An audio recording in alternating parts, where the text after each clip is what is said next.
শুধু এই ঘরটুকুই আছে, ঘরটুকু কি করবো, এটুকু না কি যে করবো না আমি কিছু বলতে পারছি না। আপনার যা করে তা করুন, আপনারা সাহায্য করুন, আমার বাচ্চাটাকে সুস্থ করুন আপনারা।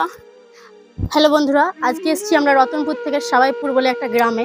এই যে ভাইটাকে দেখতে পাচ্ছেন, এই ভাইটা মানে ক্যান্সারের আক্রান্ত। তো সকলে দেখবেন ভাইটা। আচ্ছা, কতদিন থেকে ভাইটার এই অসুখটা ধরা পড়েছে দাদা? আচ্ছা, 1.5 বছর থেকে ভাইয়ের অসুখটা ধরা পড়েছে। আপনারা বুঝতেই পারছেন যে ছোট্ট একটা বাচ্চা, 6 বছরের বাচ্চা, তার মানে এরকম একটা অসুখ, ক্যান্সার মানে মারাত্মক একটা অসুখ, আপনারা বুঝতেই পারছেন। তো দাদা ভাইয়ের কাছ থেকে কিছু আমি জানবো। বলেন কিভাবে কি ধরা পড়লো সমস্ত বিষয়। প্রথম রামপুরহাট রাকেশের ওই ডাক্তার দেখাই, তারপরে আমাদের বর্ধমান যেতে বলে, বর্ধমানে অপারেশন হয়। তারপরে অপারেশন হওয়ার পর বায়োপসি রিপোর্ট হয়, দিয়ে আমাদের বর্ধমানে দিয়ে কলকাতা পাঠায় আমাদের জেনারেলে, দিয়ে ওখান থেকে ধরা। এখানেই দেখতে পাচ্ছেন এই দিদি ভাই আছে, মানে তার মা।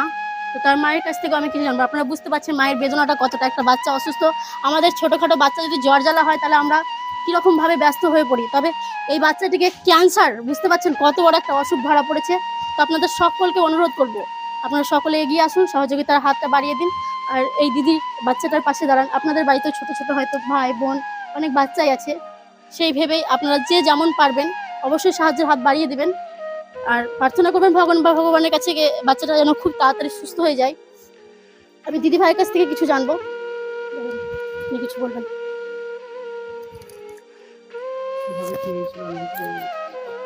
প্রথমে জ্বর হয়েছিল, জ্বর থেকে সেই টনসিল হয়েছে, টনসিলে আবার ডাক্তার দেখালাম, হোমিওপ্যাথি দেখালাম, ওষুধ দিয়েছে, তারপরে কমলো না। তারপরে আবার সেই অ্যালোপ্যাথি দেখালাম, অ্যালোপ্যাথিতে আবার দিয়েছে, কিট দিয়েছে, কিট থেকে দিয়ে আবার কমলো না, না কমে যায় আবার চলে আসে ঘুরে। আবার হোমিওপ্যাথি ডাক্তারের কাছে গেলাম, বলে এটা টিউমার থেকে দেখালাম, দেখাতে দেখাতে 8 মাস যখন হয়ে গেল, পারলো না দিয়ে ঠিক করতে, তখন বললো কি কোন ডাক্তার দেখাতে, সার্জেন ডাক্তার দেখালাম মুরারে থেকে দেখে আবার রামপুরহাট থেকে আবার বর্ধমান ঠেললো, বর্ধমান গেলাম, বর্ধমান থেকে এনারসে গেলাম, এনারসে থেকে আবার ঠাকুরপুকুর ক্যান্সার হসপিটালে গেলাম। ওখানে গিয়ে ধরা পড়লো ক্যান্সার।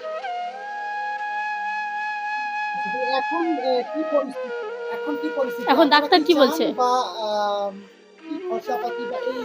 খরচাপাতি তো এখন মোটামুটি 5 লাখ।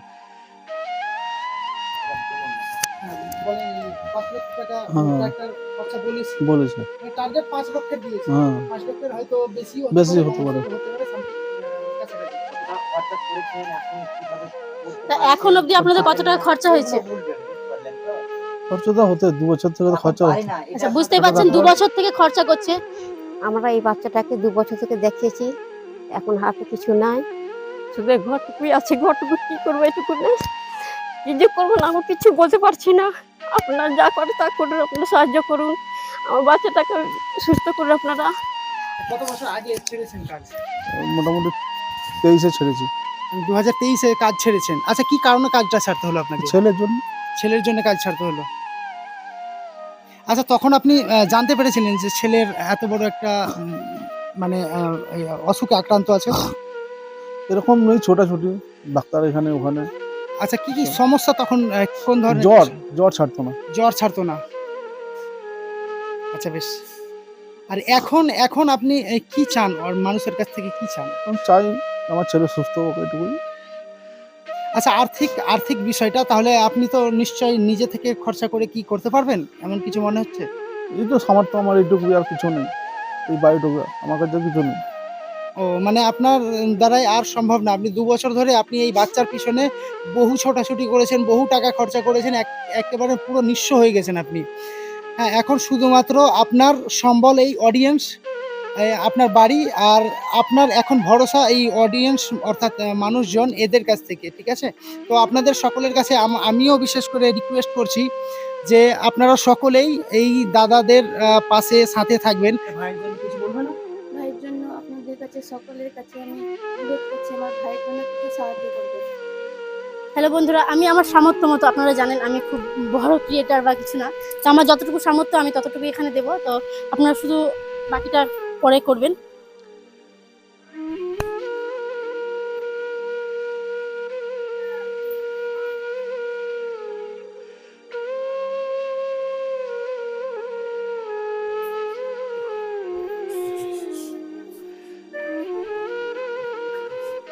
আচ্ছা, খোকন দাস, আপনারা কিন্তু দেখতে পাচ্ছেন যে খোকন দাস নাম উঠবে। তো আপনারা সকলে চেক করে কিন্তু ফোন পে করবেন বা স্ক্যানারে দেবেন, এবং ফোন নাম্বার দেওয়া থাকবে সেখানে, কিন্তু দেখে একবার চেক করে আপনারা দিয়ে দেবেন। ধন্যবাদ সকল। আর আমাদের সুমা রবি দাস, সে কিন্তু এই ছোট্ট ভাইটার জন্য 100 টাকা পাঠিয়েছে, তো আমি ভাইটার হাতেই তুলে দেবো।